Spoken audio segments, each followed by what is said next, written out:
Welcome back to the My Practice, My Business Dental Podcast. We're excited to be here today.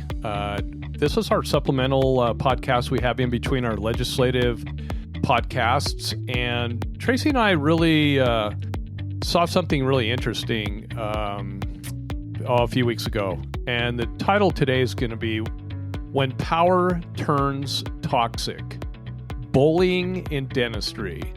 It's going to be a fun one, and we begin our podcast right there. Welcome, all of you fantastic dental podcast listeners, to the My Practice, My Business Dental Podcast Show, where we help dentists profit and thrive with excerpts from the clinical business of dentistry training here at My Practice, My Business. We'll be addressing and answering questions with current trends dentists and their teams face each and every day in their pursuit of this wonderful career we call dentistry. And now, the host of our show, the clinical director and president at My Practice, My Business, Dr. Rob Thorup. So once again, I get to be partnered up here with my sweetheart, Tracy. She's on the podcast with me today. And the other night, Tracy and I watched something unfold on social media that kind of stopped us in our tracks. Take it away, hon. So we're scrolling through Instagram, social media, like we tend to do in the evenings. And we stopped because an influencer with about 500, 1,500 followers reached out to a local bakery asking to collaborate. And the bakery was telling their side of the story. Now, the proposal from the influencer was really simple. It was just positive reviews in exchange for compensation, which we see a lot in social media with these influencers. The bakery, though, politely declined. They just said they didn't have it in the budget. Thank you so much. And that should really have been the end of the story, is thanks but no thanks, but it wasn't. What was interesting is the influencer pushed back.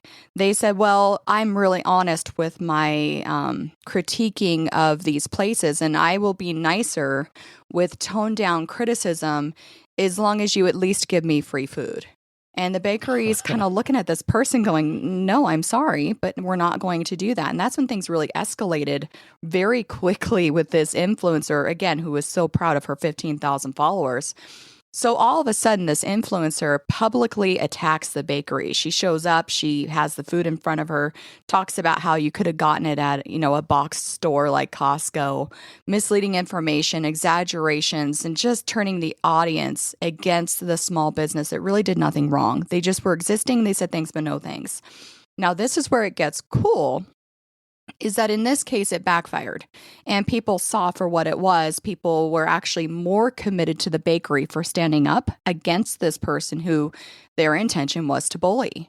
And when I showed this to you, Rob, I know you and I stopped and really were thinking about this bigger question that we have in dentistry. And that's how often does this exact same behavior happen in dentistry? And where it doesn't backfire, where that person gets away with the bullying and people back down because of it. And when it happens in dentistry, it doesn't look like people yelling at each other. It really looks like just policy, and it sometimes will look professional, but it still is bullying. People who don't comply. That's where it destroys careers and practices and really the good people in dentistry. Well, and again, I'm glad that you're here with us on our podcast. And, our goal's simple. It's to talk about what actually impacts dental practices legally, financially, emotionally, and how we move forward in a way that protects patients and keeps practices healthy. And I'm sitting here thinking about, Google reviews and how sometimes, that's exactly what the influencer was trying to do. And today's episode, keeping it real, is personal, because bullying in dentistry isn't just someone being mean. Bullying in dentistry becomes what I call fear-driven decision-making and silence when people should actually speak out, and compliance when something is wrong. Oh, let's just comply, and retaliation when someone asks questions.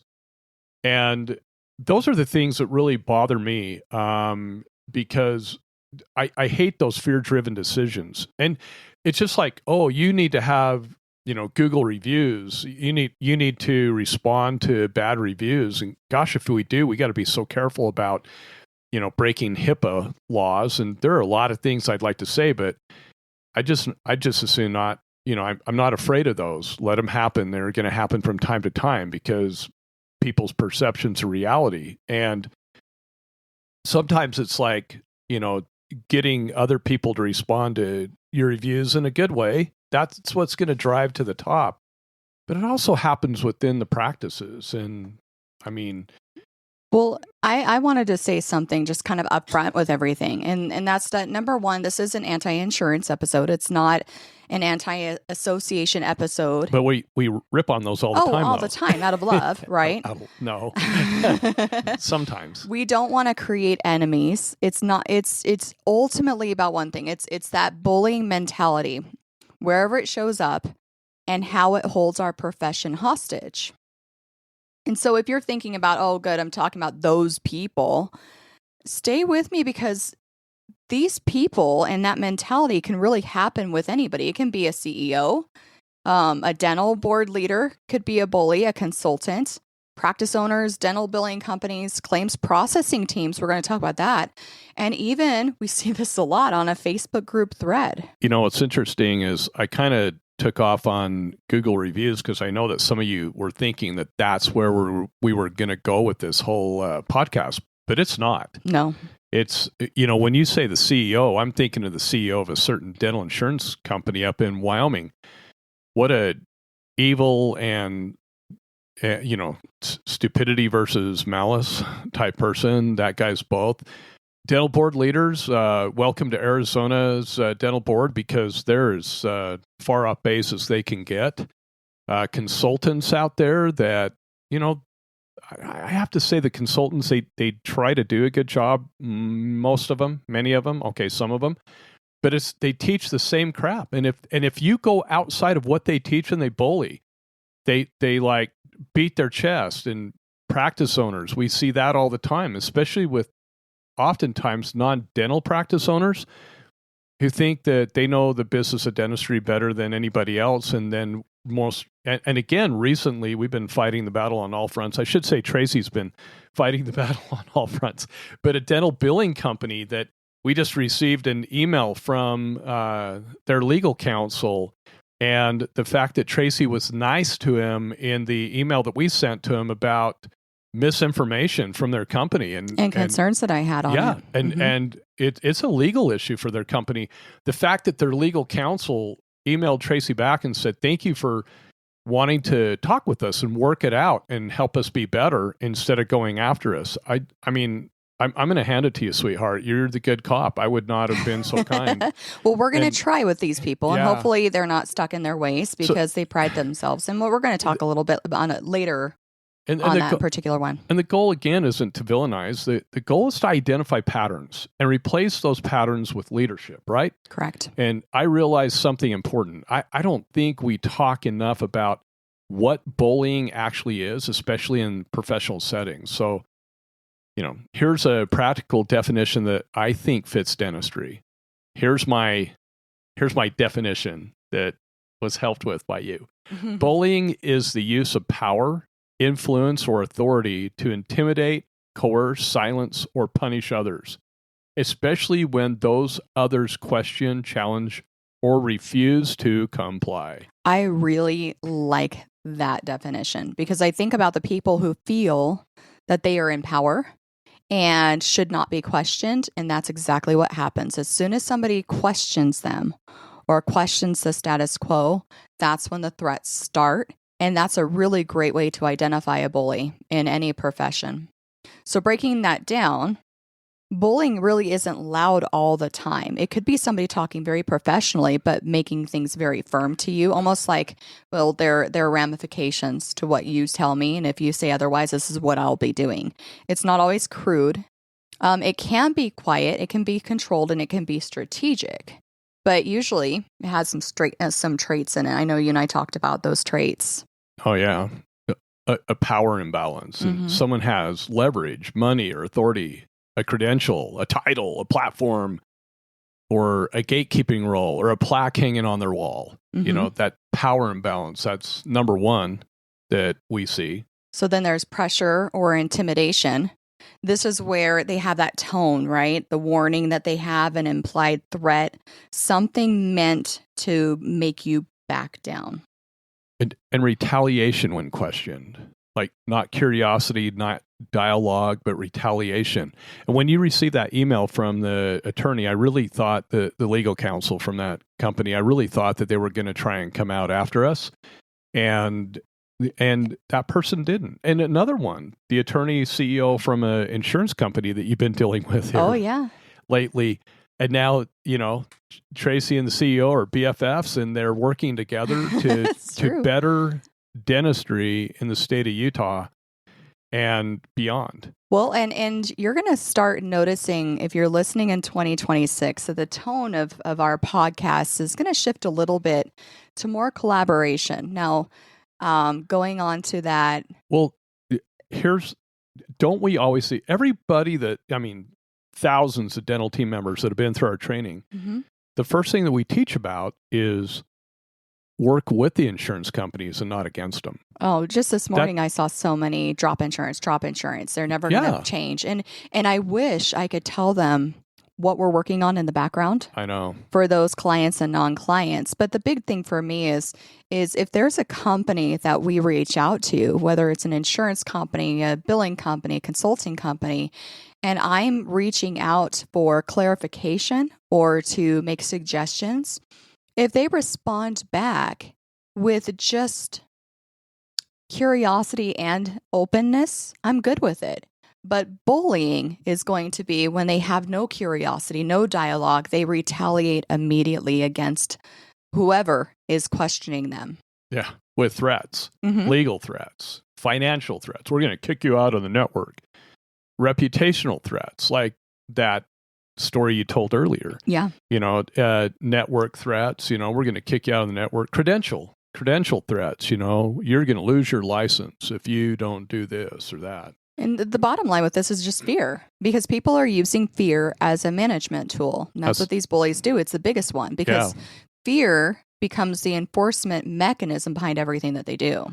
How many times do we hear our colleagues say, the insurance company is threatened to kick me out of network if I do this or do that? But you know what? Let me back up.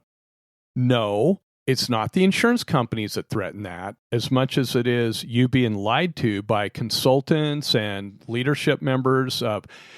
They put that fear of being kicked out of the network if you push back. Mm-hmm. How come we're not kicked out?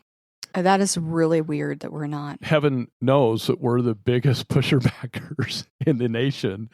And we haven't been kicked off of any insurance panel, have we? Mm-mm. In fact, we've earned their respect, and they have earned our respect. And that's why we teach, work with these insurance plans. You don't have to work against them. You just have to know the rules, and you got to play by the rules. And you have to know the verbiage, because bullying does not always look aggressive. Sometimes it's polished, it's professional, and sometimes it has a lot of policy language to pay attention to. And here's the most important line of this whole episode right here. And that's exactly right. Bullying. It doesn't always look aggressive. It thrives in dentistry because dentistry is already compliance heavy. It has these rules. It's got coding. It's got clinical standards. It's got contracts, regulations. We have these boards. We have audits. And so when bullying shows up, it just kind of blends in and it hides behind these rules. Well, let's go back to that bakery story. What did that influencer do? They tried to trade power for compliance, right? Mm-hmm. And they give me what I want, and I'll be nicer. How many patients do that? Oh, lots of threats. But how many team members do that? Mm-hmm. Okay. Give me what I want, and I'll protect you from criticism. That's not collaboration. That's coercion. And when the bakery didn't comply, the influencer punished them. By misrepresenting them, exaggerating, and public shaming, they weaponize the audience against them. Doesn't that sound familiar? It does. And, even at our dental practice, occasionally we'll get somebody who does the exact thing right there, where they exaggerate, they lie, they try to say what they can, and they try to punish when an office stands their ground with their own policies and way of doing things. And that's where in another episode, we'll probably address the right way to handle these types of people on social media as well as in person. So that'll be another one. Well, bottom line is just ignore them and bury it with positive reviews. And those right? people, yes, and those people who say otherwise, there's a reason behind why we say nothing. Reward those people who give you great reviews. Keep those relevant in the Google searches. Encourage additional Google reviews, but ignore those other ones. And again, there's reasons behind it. So this influencer in particular kind of assumed, and I'm assuming that they assumed, that the bakery would be afraid of losing customers, but the bakery held steady.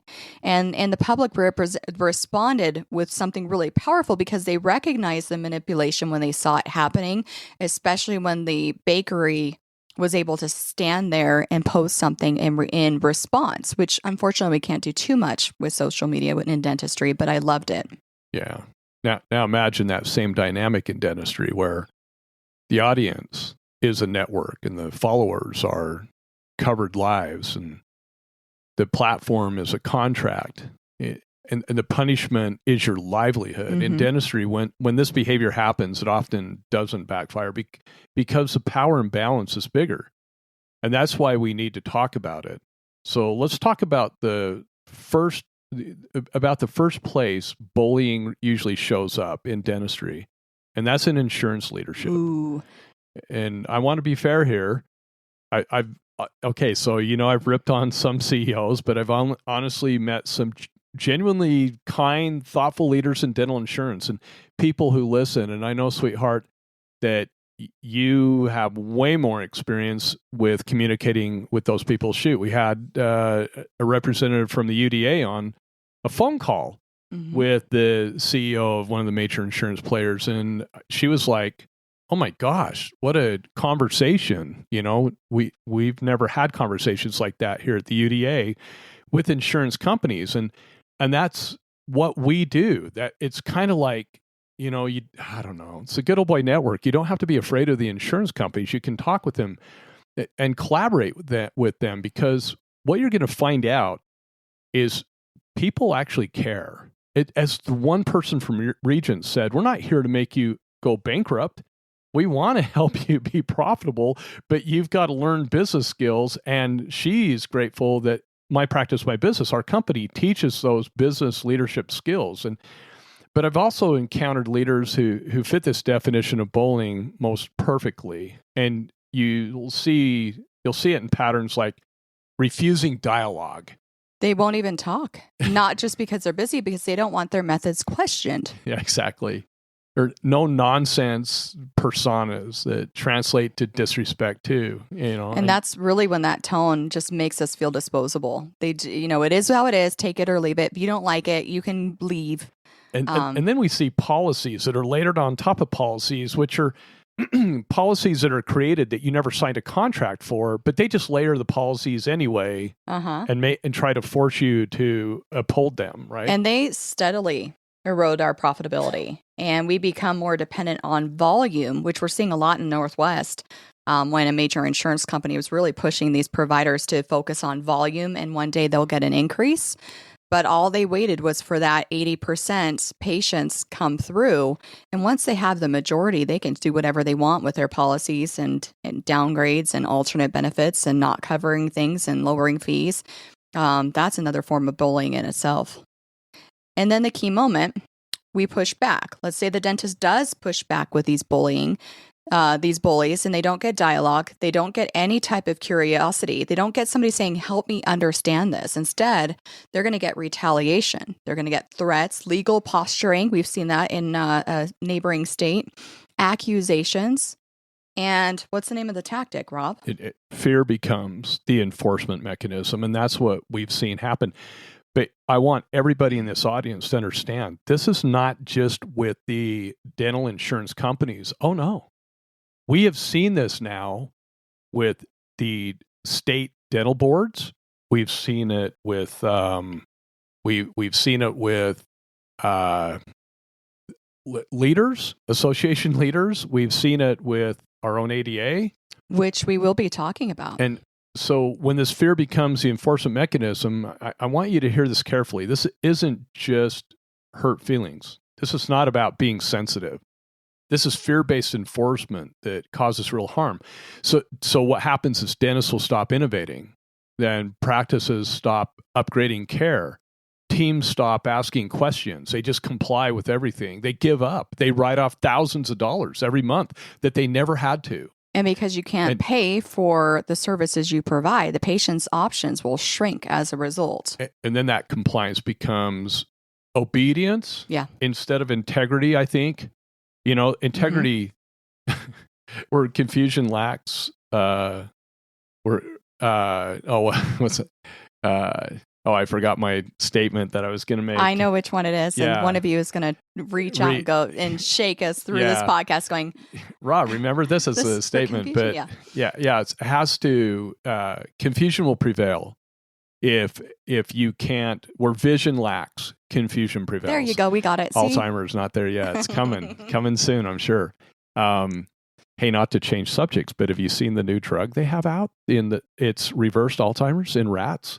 Which is interesting because there is a correlation with periodontal disease and Alzheimer's, and you would think that just prevent it. Maybe I have periodontal disease. No, I don't have periodontal disease. You don't. Don't even allude to it. When that fear becomes a culture, though, you get an entire profession that's trained to stay quiet because speaking costs too much. Yes. And that's where we saw dentistry years ago. And that's why Tracy and I said, enough's enough. We're not going to allow that to happen anymore. So the next type of bullying, really quickly, I wanted to talk about were not just dental associations, but gatekeepers as a whole. And who are these gatekeepers? They could be through the associations. It could also be through your office. But going into the associations, sometimes they have constraints with these board members where executive directors can't make decisions without the board members saying they can. Oh my gosh. We've got committees. We have these really long approval chains. I understand that systems are complicated. I get it. But... Well, in defense of... all of a sudden it just hit me like a ton of bricks, though. Some executive directors of some state associations have never been a dentist. Right. So I can see where the dental board might fear them making a bad decision. Or somebody who feels like they're all powerful and they're making decisions that might not represent their dentists that they are supposed to represent. So I understand it. Yeah, I see both sides, but on the same token, it's like if you're going to hire somebody to be an executive director, that executive director is not an executive assistant. They shouldn't be your assistant. They actually should be a director being able to make decisions. And if you're going to insist on doing it that way, make it fast. Don't take forever to make a decision and to approve things because you're just going to be stalling everything. But some executive directors think they know everything despite never having owned a practice or treated a patient or managed payroll, right? So I get, on the same token, it's like, make a decision like you just said. And here's what I've seen that crosses the line from helpful to bullying for me. Like dismissing real pain. And I want to define that.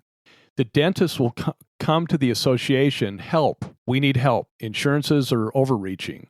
I'm not profitable. What can be done? And then they signed a contract. You signed a contract. We'll look into it.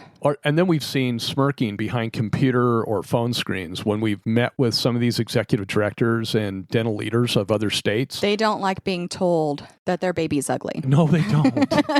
I've been using that a lot lately. I know. And this is the thing is in another podcast, we're going to talk about how we bring up concerns out of love.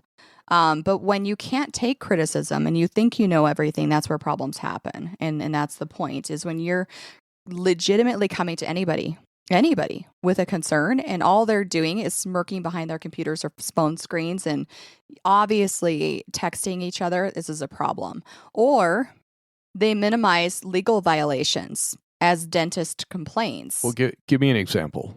Oh my goodness. I know you have a bunch. Yeah, there are so many times where a dentist will give notice to the association that an insurance company might be violating something legally.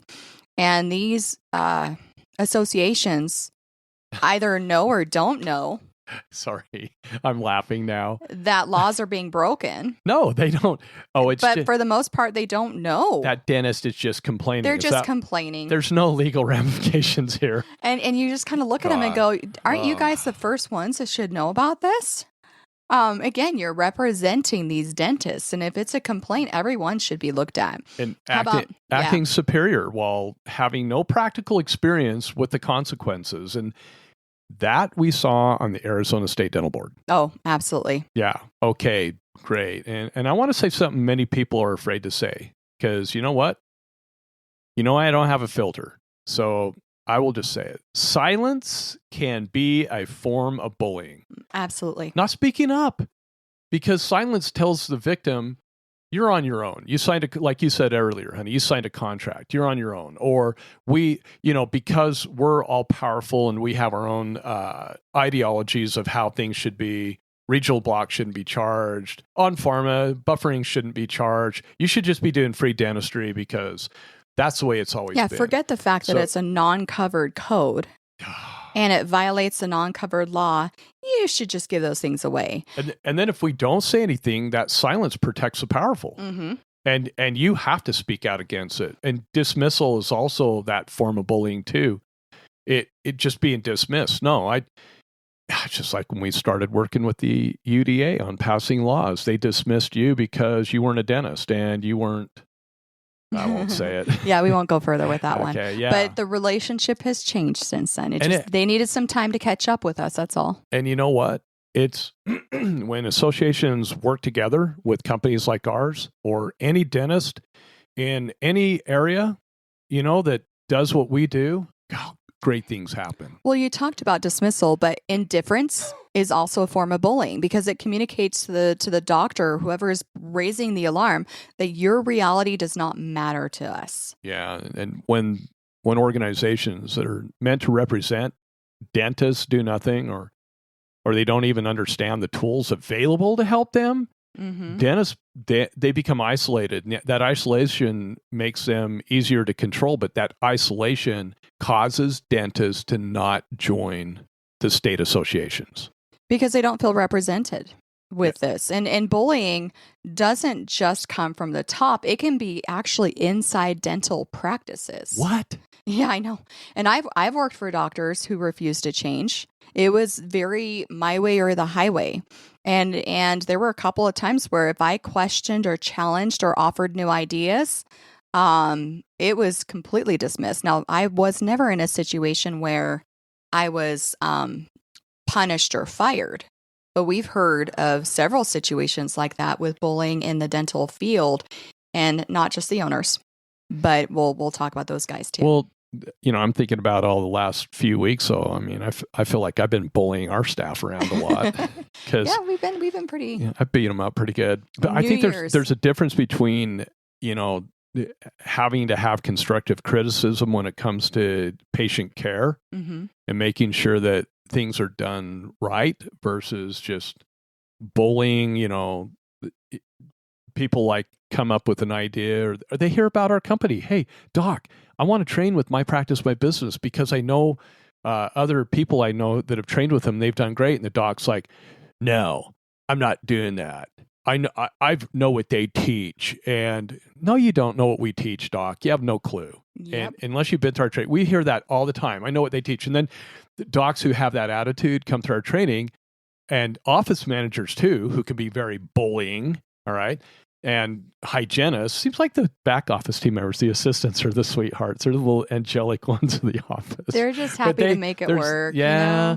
But those three categories, man, they come through the training and they're like, oh my gosh, this was nothing like I thought it was. So, I want to speak directly to practice owners for just a second. If your team is afraid to speak to you, you don't have loyalty, you have compliance. And that compliance is fragile. It goes down to the 5 dysfunctions of a team, which is a required read in our advanced training. So that fear-based culture, it hides problems until they explode, right? And it drives out strong team members. How many times, honey, do we hear, dentists can't hang on to team members? And if you're not able to hang on to team members, then there's something culturally defective in your practice unless it's something that's really abstract, which usually we find it's not. Well, in doctors, if you are the bully, then it will keep you surrounded by people who don't tell you the truth. And that's not strength. It's insecurity. And sorry, it is. You're disguising it as control. Because they've lost the trust of their team, right? So I've also seen bullying with consultants because I've worked with a bunch of my folks. I've been in this industry for over 35 years. I won't tell you exactly how many, so I'll just say 35. Not most. There are some very nice consultants out there, well-meaning dental consultants, but the bullying mentality looks like, I know everything. You can't teach me anything. God, I'll say Tracy's curriculum vitae is a mile long. Mine's about 3 inches. And we're still learning every single day. And that I know everything, how embarrassing. Because, you stop learning, you think you know everything, you've lost. And your perspective, it's like your perspective doesn't matter to them. And I'll just say it like this. In the DSO platform, we see so many business people running DSOs, and they don't listen to the dentists and the office managers and the front and back team members, hygienists that are on the front lines, because you don't know how to run a business like we do. We're way smarter than you. And they come in with that attitude, or, no, your perspective does matter. And then it's like, if you disagree, you're incompetent. You don't know business, okay? Yeah, and I love it when they throw those, accusations of people just not knowing. Instead of having those open conversations with other people, it's do it my way or you're doing it wrong. And when questioned, they don't collaborate with you. They escalate everything. That's not mentorship in dentistry. That's ego. It is ego, and for that's sure. something we teach hard on leadership. It's expensive in dentistry to have ego because it prevents learning. Yeah. Oh my gosh. Speaking of learning, just learning how to use a Celea laser, the onboarding process was amazing. And you guys have heard me speak out against Celea, but I'll tell you right now, it has arrived. 3.2. Version 3.2 is there, but what an onboarding process of how many days of training? 4. Which I actually really loved, because we've heard stories of doctors who buy this expensive technology. They don't know how to use it because they're intimidated by it. They haven't been trained appropriately. And that can be CAD/CAM. It can be, it can be any of these things. The technology. And then it goes in the corner and collects dust and they regret it. Well, why not take advantage of this technology, learn how to use it really good, and by the way, get taught how to make money off of them. They're super cool. That's what we do. Most claims processors are doing their best. Yep, that's another bullying is the claims processors. Yeah. But here's the problem. When they don't understand state law, or they don't even understand contract interpretation, and then all of a sudden they feel more powerful. Maybe, and this is where I notice it's somebody who was in dental before, who felt that the insurance company was a sale, and God, right? Everything that they say you have to do. Then suddenly they're in a position of power by working for that entity. They don't understand state law. They go off of the policy, or they think that they're really more powerful than they really are. What happens? They default to policy. But sometimes we've seen them create their own policy on the spot, even when it violates law. And that's why Tracy got a wonderful email back last week. And because they want to learn what they're doing wrong. And of course, we've had the conversation many times. We just haven't had it go up the chain as far as it has now. So. And I think most of us in dental have had threats come quickly. Well, either you do as we say, or we're going to drop you from insurance. We're going to drop you from the plan, or we're going to retaliate in some way, whether it's taking money away, whether it's some type of, I don't know, audit they could suddenly put in as retaliation, and financial punishment again. All because why? Somebody just asked a question. Exactly. And they're so afraid to answer the question. But more importantly, they make up policy and they answer the question incorrectly, or they answer the question and it totally is in direct conflict with state law.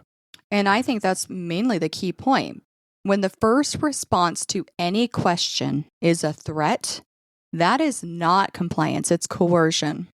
So a healthy system, in my opinion, can explain itself. How many times have you and I been challenged throughout the years? We don't get challenged as much anymore because we've we've got enough podcasts and YouTube videos out there to back up what we teach, and we've quoted state law and insurance contracts.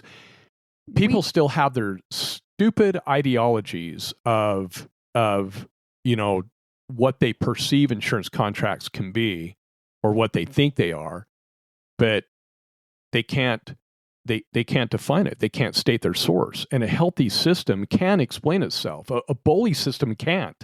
So it feels threatened. And it threatens in return. And some of the most troubling behavior that I've seen, especially recently, has come from professional boards. Now, we're going to be talking about that in an upcoming podcast episode, but just as an example of what we just saw a couple months ago, in one case, this board member who also, and it's really interesting, why are they always dental school educators? Well, don't get me started. Okay. Anyway, this person misinterpreted a code he didn't even know existed before the discussion arose. So this is a code he had no idea existed. Suddenly he knows everything about that code overnight. And here's the principle. Authority without humility becomes dangerous, because humility is going to say, I think I might be missing something, or show me, or asking questions, right? It's that whole Stephen Covey thing of seek first to understand, right? Let's find the truth.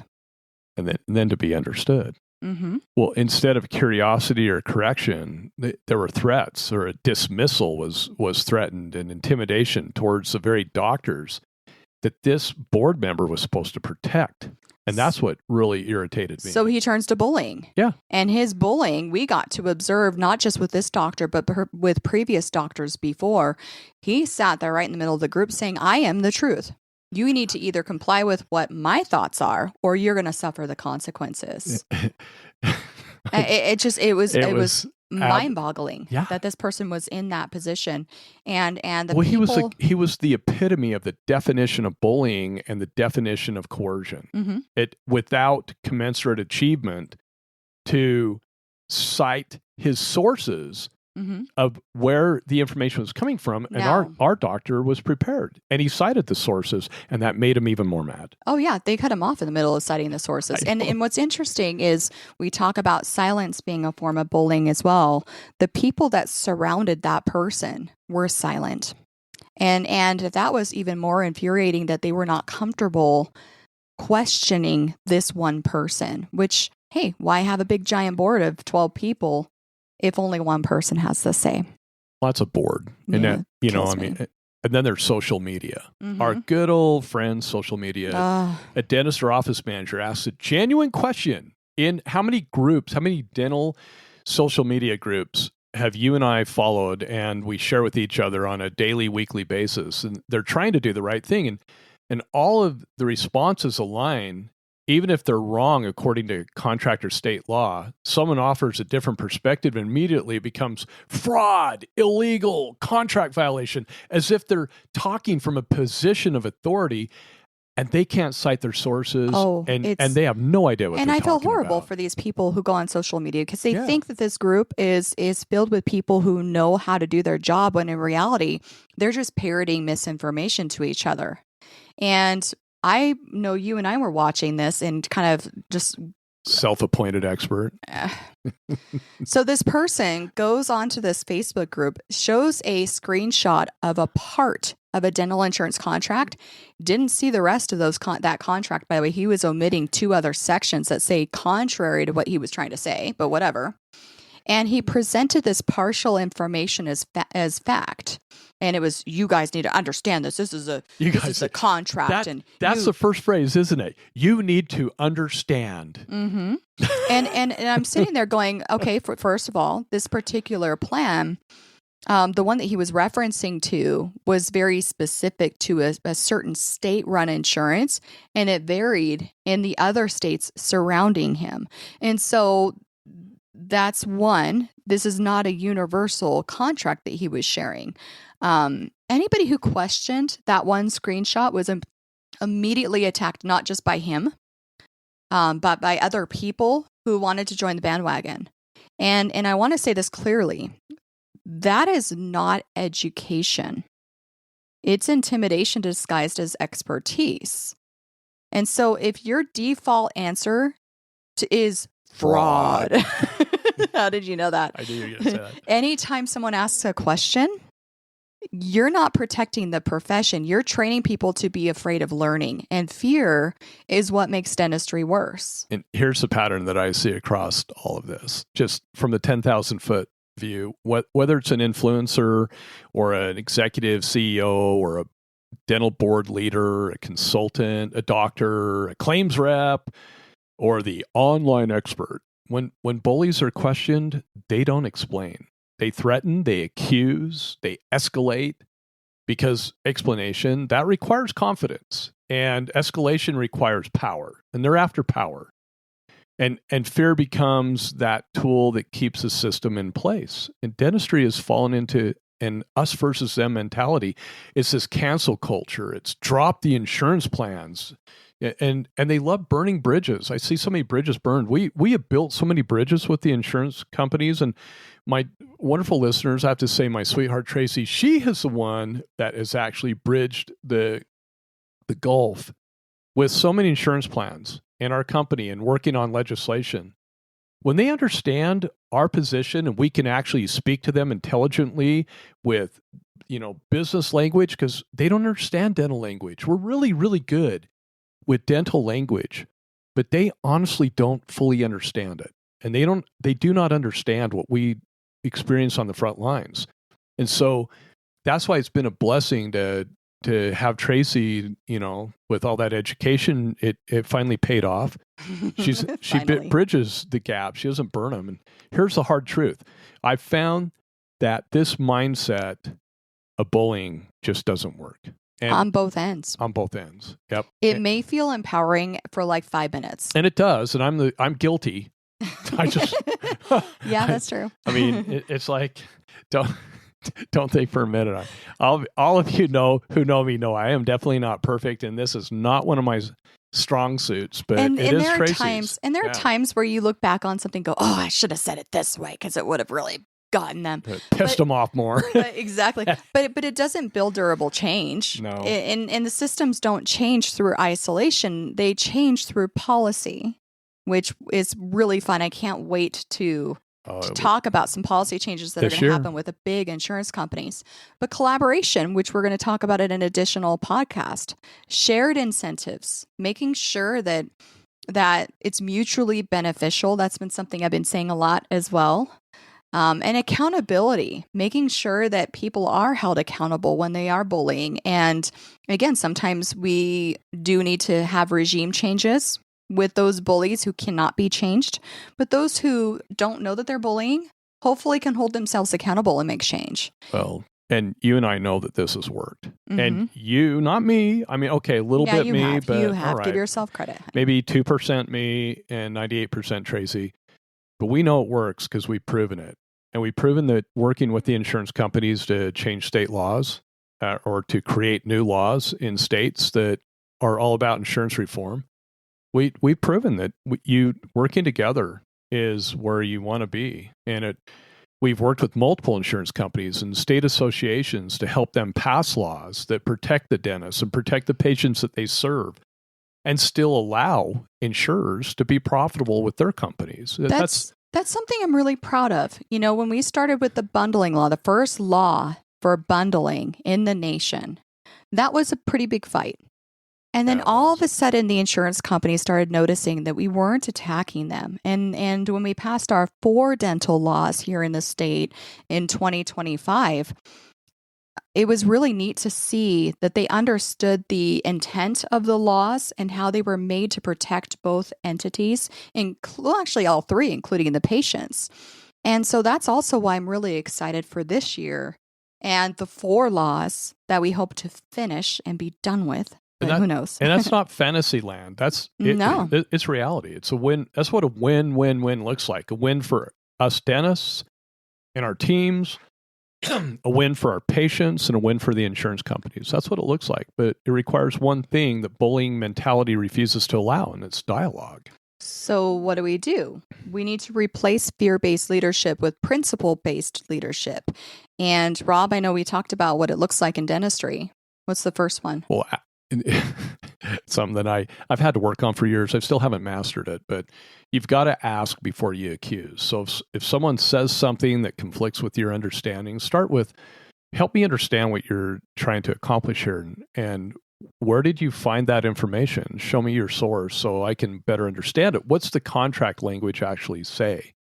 And what does the state statute say? And what was the intent of the state statute? So those are the things that you want to run down with the insurance companies and with the bullying people on, social media. I mean, just be kind about it. Open that dialogue. Well, I think the second thing really is when you need to separate what's called risk management from control. And sometimes those two statements are used interchangeably.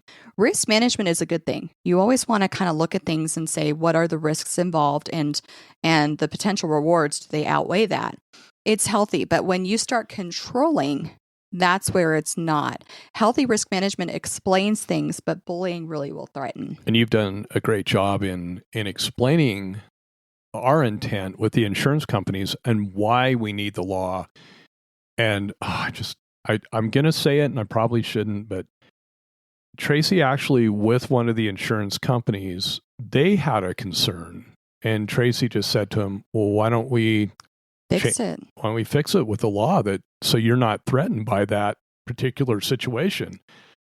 And the guy said, you would do that for us? And Tracy's like, yeah, we could probably just add it on the back end of our 3 laws. Because it doesn't affect us. And that's what's really great is there's no negative impact on dentists. No, it's just... it helps them, that what they wanted to add to our laws just helps them with adhering and not fighting against the law, really. Yeah. It's great. It kind of protects them from, upfront office team members' inability to collect in a timely manner. And that's about, is that fair to say? Yeah. Yeah. So, and then you want to build systems that can withstand questions. If your policy can't survive scrutiny, it's not a policy, it's leverage. Mm-hmm. And that's where our policies or the laws that we try to, bring forth to protect the dentists and the patients we serve, it's not leverage. It's just, we're questioning why things are done a certain way and can we do it better? I really like the fourth one, and that's rewarding integrity, not obedience. One of the big things that we are working on right now with a major carrier is making sure that the doctors who do a great job and are taking good care of patients and loyal are rewarded. Integrity is being transparent. It's evidence-based. It's patient-centered. It's being willing to be challenged as well. Obedience, though, is fear-based, and that's what we want to make sure that we avoid. Well, and the fifth one is choose curiosity over dominance. By choosing curiosity is the beginning of truth. Dominance is like the end of it. It's the end of a progress. And these changes, they don't happen if bullying continues. And I'm going to say something bold. If you recognize yourself even a little in any of these examples, I'm not here to shame you. I'm here to challenge you to do what I have had to do. Pause, reflect, change. We've grown up in dentistry that insurance is bad, they're evil, and we're good. But maybe we're the problem because we are not curious enough. We don't ask questions and we don't try to be better understood. Okay. So because fear-based leadership is loud, it's fragile, but collaborative leadership is quieter and it's long lasting. I mentioned this before, but Stephen Covey, that statement, seek first to understand, then be understood. I love it because you're finding common ground first. You're asking better questions and you're choosing curiosity over control, because the people that you think are your enemies, they probably aren't if you're willing to listen to them. And I love that. Thank you. If this episode has hit home to any of you, here's what I'd love you to do. Share it with someone who's dealing with intimidation in dentistry. And ask yourself one question this week. Where can I replace fear with leadership? Where can I be an effective leader instead of a non-effective leader? Well, and I have something I'd like the audience to do here. If you want help navigating contracts and state law conflicts or creating systems that protect your practice while keeping conversations collaborative, that's what we do at My Practice, My Business. I really thank you for inviting me on this podcast, Rob. It's been fun. Thanks for being with me. It's way more fun to have company than to do myself. Want to thank everybody for listening. Sorry this has been a little longer one, but I hope it's been very helpful. And I hope that your 2026 starts out awesome. Thanks again and have a great day. Thank you for being with us today. Since 2006, My Practice, My Business has been teaching dentists and their teams business skills, dental insurance contractual protocols, and state laws governing how to profitably bill patients fairly for the need-based services they provide. What's more, we guarantee our training, unlike other dental consulting companies in the industry. Simply stated, if you don't increase your net revenue, we don't get paid. We call it dental consulting the way it should be. We believe there's never been a more important time than now for dentists to experience and implement our key methods, knowledge, and business training within their dental practices. To learn more about our guaranteed, no-risk clinical business of dentistry training that is changing dental practices for the better, just go to our website, mypracticemybusiness.com, and surf our pages for additional information about our company and the services we provide. When you're ready, give us a call and get scheduled for the most profitable dental business training that you will ever experience. If you enjoyed our podcast, please leave us a 5-star review. If you have any questions, please don't hesitate to call us. Thank you again and have a fantastic day.